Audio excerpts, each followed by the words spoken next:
చాలా బాగున్నాను. నేను ఈరోజు గుడికి వెళ్ళబోతున్నాను. గుడికి వెళ్ళి బ్లాగ్ తీస్తున్నాను.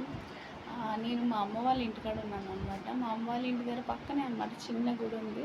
ఆ గుడికి వెళ్ళి వీడియో తీస్తాను. ఎలా ఉంది ఏంటని మీరు కూడా చూడండి, కామెంట్ చేయండి. ఓకేనా? మరి వెళ్ళిపోదాం.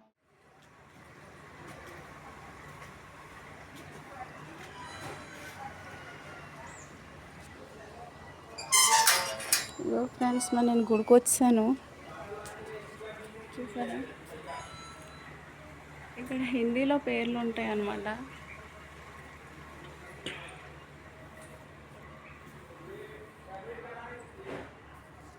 చాలా బాగుంది కదా, చూసారా?